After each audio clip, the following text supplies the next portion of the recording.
what do you call this Congress that won't do things? Well, Sranny has a suggestion in Boulder, Colorado. Hi, Tom. Hi, Sranny.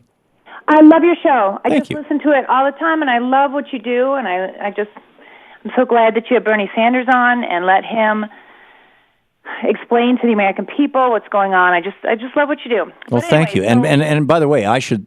Speaking of thanks, I need to thank Danielle and Shano and David Bender for filling in for me for that hour when I was gone. That was very, very kind of them. Yeah, they were great and a lot of fun. Yeah, good. And interesting. Good. My suggestion is to call it Boehner's Boners. For the play on words, of course, that it is.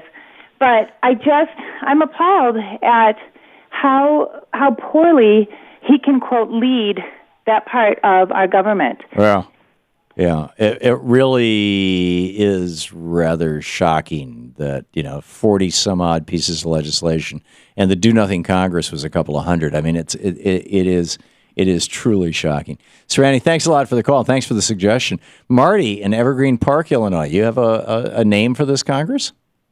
Oh, yeah, I have a couple of them. And, I got to see you at the Frugal Muse when you were in Illinois. So great. That was quite fun. Awesome. But anyway, yeah, so what is the opposite of pro? The opposite of pro is con. So what's the opposite of progress? Congress. Besides that, I also thought, well, you could also call them the non-gress, since, nothing is getting done. Right. Or the House of Unproductiveness. Yeah. That's a little more pedestrian, but probably more clearly descriptive. Excellent. Marty, thank you for sharing those. That's a good collection. Mike in Chicago, you got some suggested names? Yes, actually, I also have a couple. First one I was thinking was the Do Less Than Nothing Congress. Okay. And the other one was basically the Good for Nothing Congress. Right. Good ones. Excellent. Mike, thank you very much for the call. Carol in Dillon, Montana, you have some suggestions? Yeah, I got one. Call them the Poltergeist Congress. Oh, my. The only time they show up is to create mischief. Yes, and poltergeists show up to create mischief. Yeah, there you go. And they're probably getting more things done, or they're probably not getting as much done as dead people. I mean, it's amazing. Carol, thank you. That's a good one. Marcia in Angier, North Carolina. Marcia, you have a suggestion? Hey, Tom, it's Marcia. Marcia, my apologies. I just drove into a terrible area for reception. Can you hear me? I hear you just fine.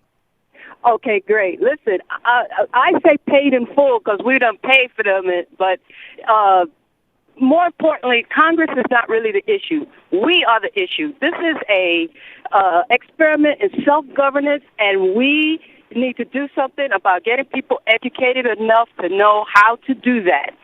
I have a Facebook page. It's called 14th Amendment Equality Project. It's a very simple project.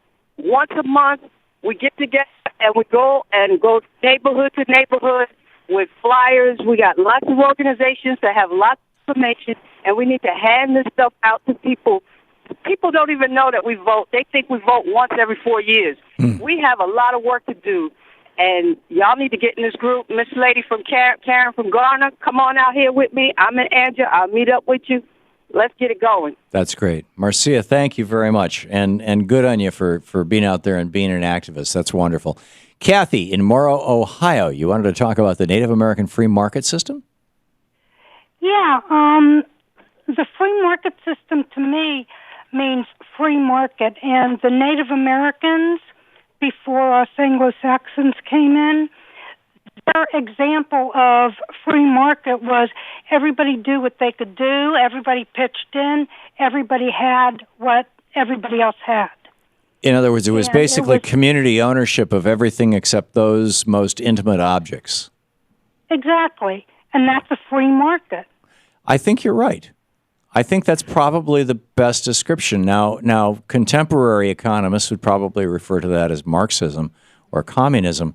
But the fact of the matter is that in small communities, and the Israelis have demonstrated this with the kibbutz, and native communities, indigenous communities all over the world have demonstrated it with basically tribal-sized communities. If you have fewer than 150 people, roughly, communism is actually the most effective, most efficient, most humane, most successful, most multi-generationally long-lasting form of economic system that's ever been created. So I think you're right, Kathy. I think you're absolutely right. Thank you for calling and sharing that. That's brilliant. Ernesto in Imperial, California, you have a name for Congress? Yes, I do, Tom. I have a couple of them. I wanted to run them by you. One of them would be the Hate Obama Congress. Yeah, which unfortunately is true. That's what they want to do. I know I called when then Senator Obama was running for president. I called a lot of people from New Mexico. A lot of them were receptive, a lot weren't. But after he was elected, we all know that Rush Limbaugh, McConnell, everybody else wanted him to fail.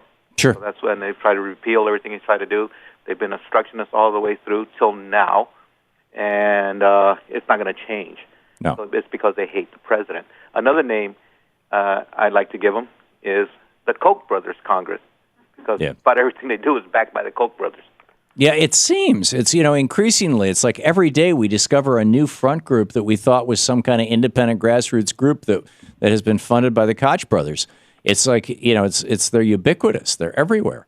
And so... That's exactly right. And this one lady called it the Boehner's Boners. Mm-hmm. Well, I don't call him Senator Boehner. I call him Senator Boner. Yeah, well, and arguably that's how his name would be pronounced if it was anglicized, but, the obvious reference there is just a little too much for me. But, Ernesto, I get it. Thanks a lot for the call, and thanks for those suggested names, and thanks for listening to the program in Imperial, California. We will be back. It's 28 minutes past the hour here on the Thom Hartmann Program.